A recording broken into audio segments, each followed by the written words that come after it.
When you take ownership, when you take accountability, what happens is when you start thinking of solutions.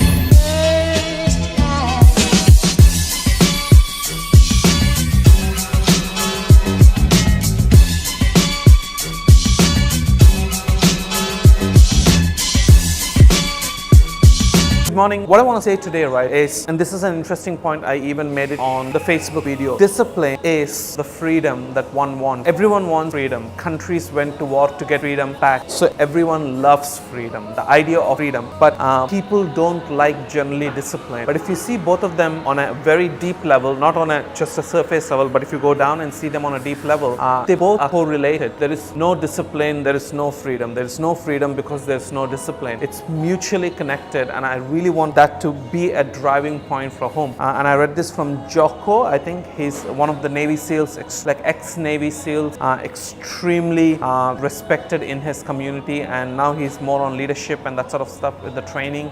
He's an author on extreme ownership, and his new book title is Discipline Equals Freedom. And the more I thought about it, I haven't read the book, something I want to get my hands on from Amazon, but the more I think about it, it is true. Discipline brings freedom to every single person. The discipline in health is freedom for yourself and for your body and for longer longevity. The discipline at work equals freedom in career growth. The discipline in sports equals winning championship and getting that freedom to go and do better things and stuff. So discipline equals freedom. Don't expect everyone to help, because when you have expectations, you get disappointed, but you have appreciation of expectations. Because when you appreciate, you have gratitude. When you expect and they don't do it, you get disappointed. Hey, 2 minutes of your time. I appreciate if you can give me 2 minutes of your time for helping children. I really appreciate if you can listen to this program. I appreciate. And when they get, okay, I'll give you 2 minutes of time, then you have immediately you feel the gratitude that, wow, oh, thank you so much. I'm happy to.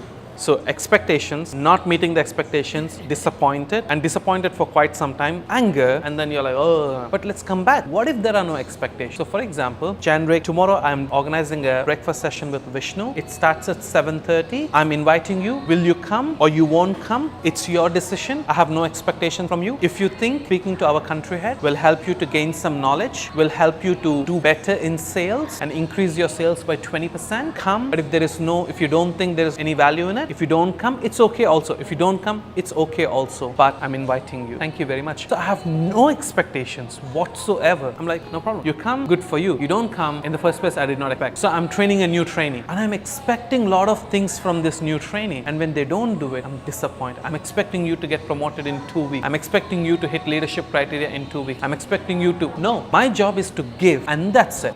The day I do zero, oh, it's a SM Molino.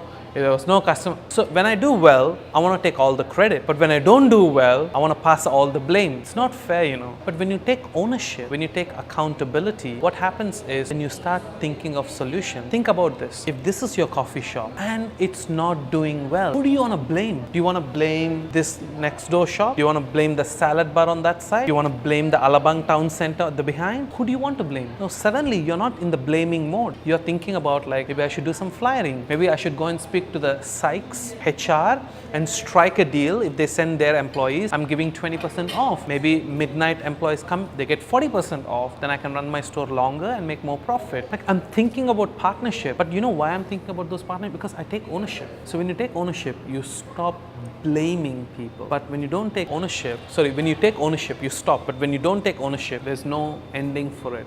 Choices spoil us, and choices at very early stage of your career spoils you. That's what I have noticed. I have done 3 jobs before this, and all of them were my working student jobs. McDonald's was my first job, where I was making burgers. My second job was dishwashing in restaurants like this. I used to wash utensils and that sort of stuff. And then my third job was vacuuming cinema theaters. So those were my 3 jobs. And when I graduated, this was my first. And this is my 14th year in the business. Because when you like something, and there are parts of it I hate it. There are some parts I don't like it. But that's like my university also. When I studied IT, there are some subjects I hate those subjects. But there are some subjects I love. But that's life, right? It's a combination of good and bad. So in 14 years, in what I'm doing, there are some things which I really enjoy and I'm looking forward for. And there are some things which I hate. But that's part of the process. Like when Blake is doing these videos, there are parts which he enjoys. Maybe shooting them, he enjoys. Maybe editing, and I'm giving feedback and this sound, take it off that time. He might not like, but that's the part. Steve Jobs loves the idea of iPhone, but he's not the one who makes them. It's made in China.